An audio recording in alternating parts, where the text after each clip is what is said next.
The Cleveland Torso Murders, the Mad Butcher of Kingsbury Run. The Cleveland Torso Murders, also known as the work of the Mad Butcher of Kingsbury Run, is one of the most horrifying unsolved serial killer cases in American history. Between 1934 and 1938, a still unknown killer murdered and dismembered at least 12 people, leaving their headless and limbless torsos scattered across Cleveland, Ohio. The brutal nature of the killings and the killer's ability to evade capture have made the case one of the most chilling mysteries of the 20th century. The murders. The Cleveland Torso Murders took place during the Great Depression, a time of extreme poverty and hardship.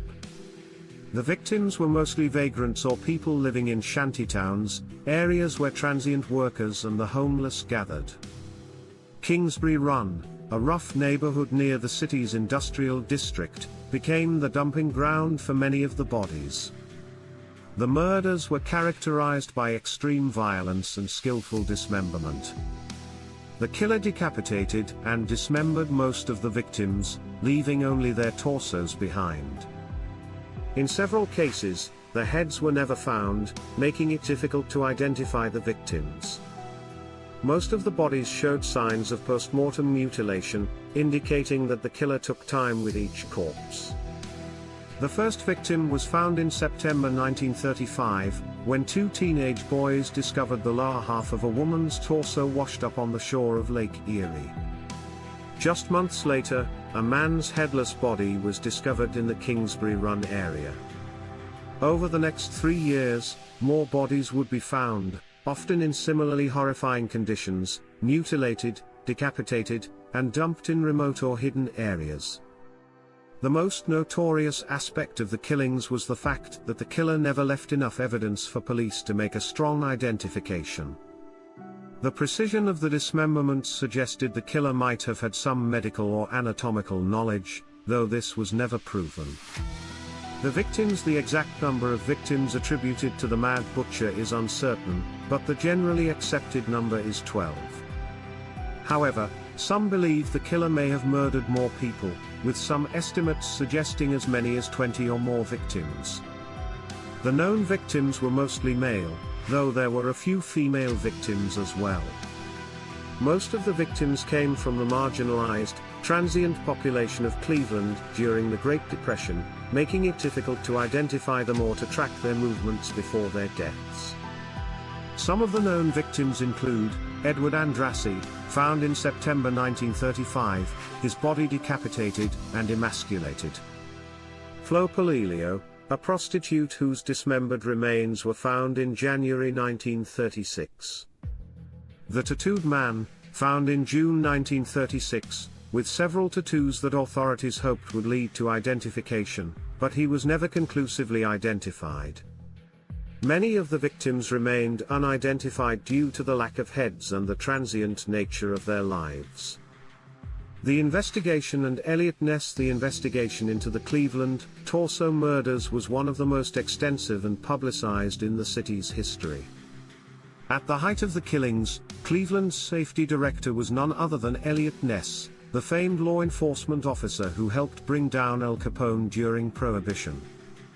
Ness played a prominent role in the investigation and worked closely with police to try to catch the killer. Ness and his team explored multiple avenues in their attempts to apprehend the killer, including raids on the Kingsbury Run shantytowns, where many of the victims were believed to have lived. In one particularly controversial move, Ness ordered the shantytown to be burned to the ground in an effort to drive out the transient population and potentially flush out the killer. However, this drastic action did little to stop the murders, and the killings continued. Despite the involvement of Ness and other high-profile investigators, the killer's identity remained elusive. The precision of the dismemberments, the killer's knowledge of anatomy, and the calculated manner in which the bodies were disposed of all suggested a methodical and intelligent individual, but no concrete leads ever materialized. Main suspects. Over the years, several suspects were investigated in connection to the Cleveland Torso Murders, but none were definitively proven to be the Mad Butcher. Some of the key suspects include Dr. Francis E. Sweeney, One of the primary suspects was Dr. Sweeney, a veteran of World War I who had served as a medical doctor and surgeon. His experience in anatomy and dismemberment made him a prime candidate.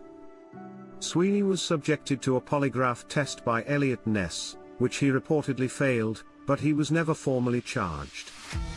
Sweeney later committed himself to a mental institution, where he spent the rest of his life. Some investigators believe Sweeney may have been the killer, but due to his commitment, he was never thoroughly investigated or arrested. Frank Dolezal, a bricklayer, was arrested for the murder of one of the victims, Flo Polilio. While in custody, he confessed to the murder, but he later recanted, claiming that his confession had been coerced. Dolezal died under mysterious circumstances in jail, with his death officially ruled as a suicide, though some suspect foul play. Despite the promising leads, the police were never able to gather enough evidence to bring any of the suspects to trial, and the case remained cold. The killer vanishes. The Cleveland torso murders abruptly stopped in 1938, leaving behind a trail of mutilated bodies and unanswered questions. Some believe that the killer may have died, been incarcerated for another crime, or simply moved to a different location. There have been reports of similar killings in other parts of the United States, leading some to speculate that the Mad Butcher continued his killing spree elsewhere.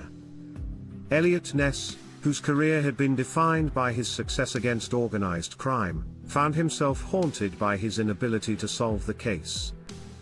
The Cleveland torso murders were one of the few blots on his otherwise impressive record, and he never found peace knowing the killer had eluded capture. The legacy of fear. The Cleveland torso murders remain one of the most disturbing and chilling unsolved cases in American criminal history. The brutality of the killings, the dismemberment of the victims, and the killer's ability to evade capture for years have cemented the Mad Butcher of Kingsbury Run as one of the most infamous figures in true crime history. The case continues to attract attention from amateur sleuths, historians, and true crime enthusiasts who hope that advances in forensic science or new discoveries might finally solve the mystery. However, with decades having passed since the last known murder, it seems increasingly unlikely that the identity of the Mad Butcher will ever be definitively known. The killer still at large despite the extensive investigation, high-profile involvement, and numerous suspects, the Mad Butcher of Kingsbury Run was never caught. To this day, the killer remains at large, their identity a mystery. The Cleveland torso murders continue to haunt the city and stand as a grim reminder of the horrors that can hide in plain sight.